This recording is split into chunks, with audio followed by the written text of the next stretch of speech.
خوتي المغاربه، اهلا وسهلا ومرحبا بكم. نتمنى تكونوا بخير وعلى خير ان شاء الله. في هذه الحلقه هذه غادي نشوفوا ما تبقى للامم المتحده في قضيه الصحراء المغربيه.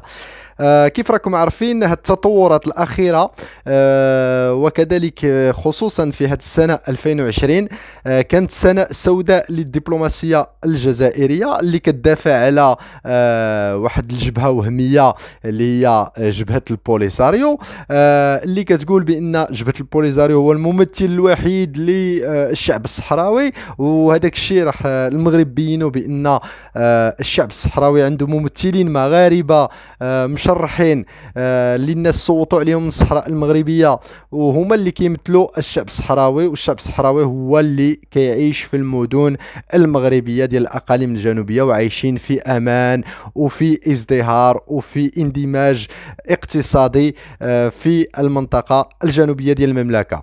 اخيرا اخوتي شفنا أنطونيو غوتيريس عين واحد المبعوث الاممي الجديد الى الصحراء المغربيه. شكون هو هذا المبعوث؟ هو الوزير الخارجيه السابق اللي عند رومانيا، اللي عند الدوله ديال رومانيا، وكذلك كان حتى هو وزير اول في الدوله ديالو اللي هي رومانيا، اللي سميتو بيتر رومان. وحنا شفنا هذا النهار كذلك بان البوليزاريو ولا الحكومه الجزائريه رفضت تعيين هذا المبعوث الاممي للصحراء المغربيه، حيث قالوا هاد السيد هذا راه صديق للمغرب وحضر بزاف ديال الخطرات في المجتمع اللي هو ديال كرونس مونتانا اللي كيكون سنويا في مدينة الداخلة في وردة الصحراء المغربيه.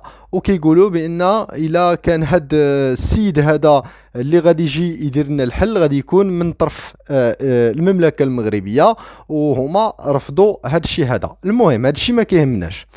شنو وقع؟ اخيرا اخوتي عرفنا بان امريكا اعترفت بالصحراء المغربيه.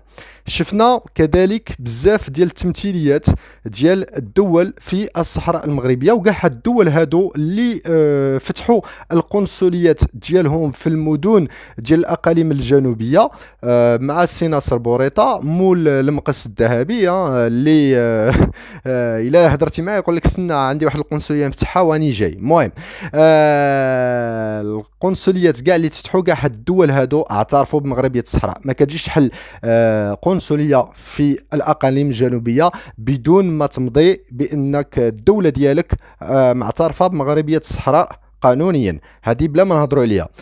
كنشوفوا بان بزاف ديال الدول اللي حلوا في مدينه الداخله حنا كنشوفوهم كذلك، وكذلك في مدينه العيون. وما ننساش اخيرا في هاد في هاد التصويره هذه راه مازال خاصه الكونغو اللي مازال ما تزادتش فيها. ورحنا عارفين كاين امريكا، كاين الاردن، كاين مصر، كاع هاد الناس هادو راهم علموا وداروا اعلان باش غادي يحلوا، وراه داك الشيء كيتبنى. راه دابا مالين القابص ومالين الجليج ومالين البني راهم كيسربيو وغير كيوجدوا السوارت كيعطيهم السي ناصر بوريطه. السي ناصر بوريطه كيتصل بوزير الخارجيه ديالك الدوله هذيك، كيجي كيفتح القنصليه هاك السوارت، والمشاريع راهي خدامه. المهم الفيلات راهم كيتبناو باش غادي يجيو كاع جميع الناس تحل القنصليات في هذاك المكان.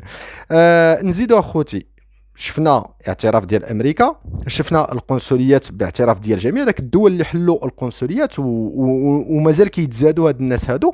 وكذلك شفنا التحركات السياسيه اللي كاينه في اوروبا، في الاتحاد الاوروبي، باش يعترف بالصحراء المغربيه. شفنا بزاف ديال الوزراء ديال فرنسا اللي كانوا وزراء فرنسا في حكومه ساركوزي، رحنا تكلمنا عليها.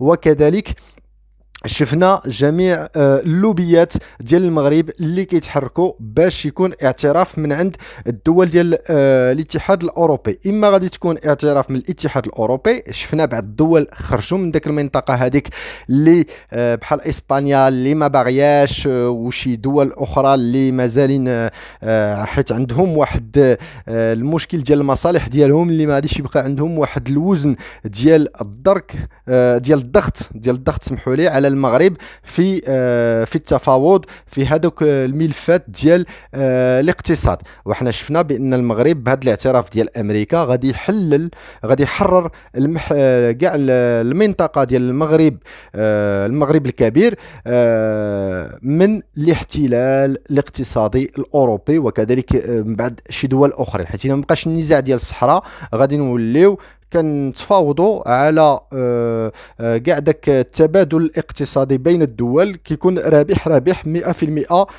عند جوج جهات.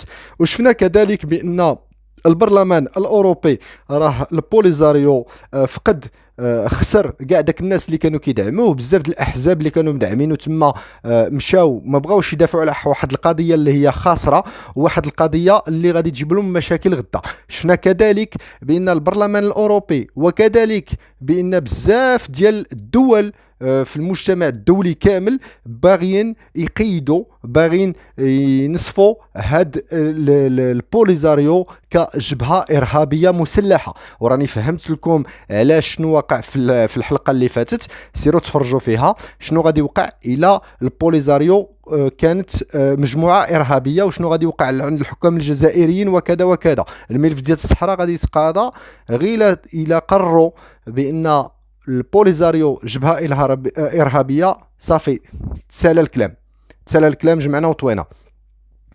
دابا هادشي في اوروبا، حنا شفنا دابا في اوروبا كذلك كاين تحركات في الاتحاد الافريقي، وكذلك الدبلوماسيه المغربيه راه خدامه وماشيه على حقها وطريقها، حيت رحنا عارفين بزاف ديال الدول ديال افريقيا، كاع جميع هاد الدول هادو اللي كنشوفوا هنايا ما كيعترفوش بال ديك الجبهه الوهميه ديال البوليزاريو، هما كيعترفوا بالصحراء المغربيه.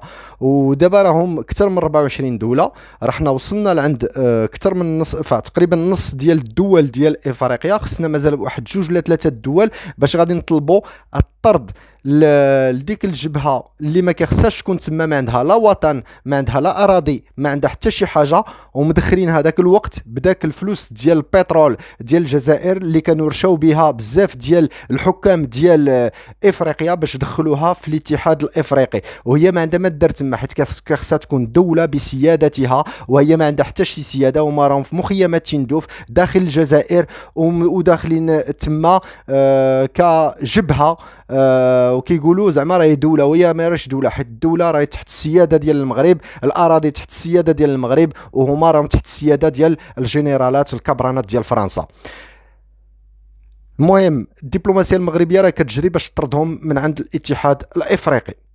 كذلك اخوتي كنشوفوا بان في المنطقه غادي تكون واحد القاعده عسكريه رحنا تكلمنا عليها ديال امريكا. دابا شفنا اخيرا هاد النهار بان راه هاد اليوم بان راه بزاف ديال الدول ديال افريقيا الغربيه باغيين ينافسوا المغرب باش يديو ديك القاعده ديال امريكا يحطوا عندهم.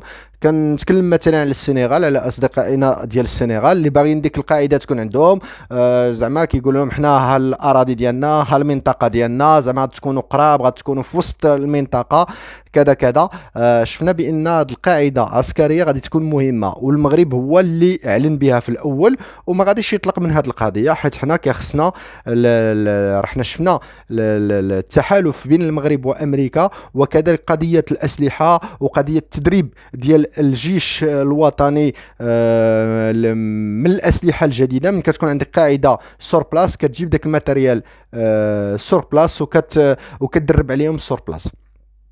حنا شفنا بان هذه القاعده غادي تكون هنا، وهذا الشيء راه كيقلب القوه اللي كاينه في المنطقه.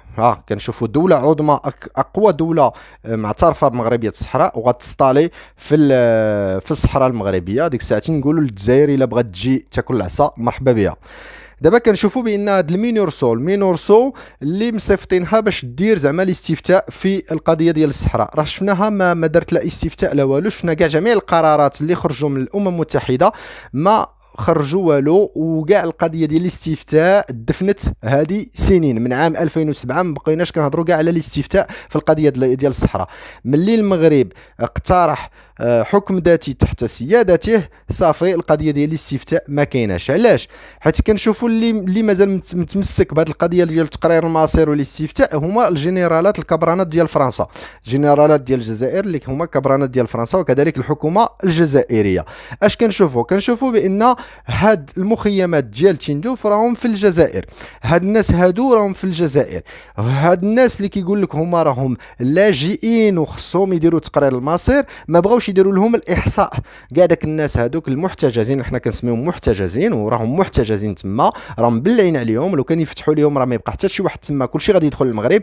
هاد الناس هادو راهم مبلعين عليهم وما باغينش يديروا لهم الاحصاء باش يشفروا المعاونه الدوليه، وكذلك باش زعما الا داروا شي استفتاء داك الاستفتاء يكون غير تما، وزعما يديو الصحراء زعما تنبان لهم المغاربه مكلخين، وهذا يبقاو كيحلموا كيف بداو كيحلموا. وكذلك كنشوفوا بان راه كتسلح السندالستان، كتسلح البوليزاريو، وهذا الشيء راه غادي يديها للهاويه الا تقيدت الجبهه البوليزاريو كجبهه ارهابيه مسلحه فوق اراضي الجزائر. وشكون اللي محضن هاد الارهابيين فوق الاراضي ديالها؟ هي الجزائر، والجزائر غادي تلاقى بعقوبات دوليه ضدها حيث كتدعم الارهاب.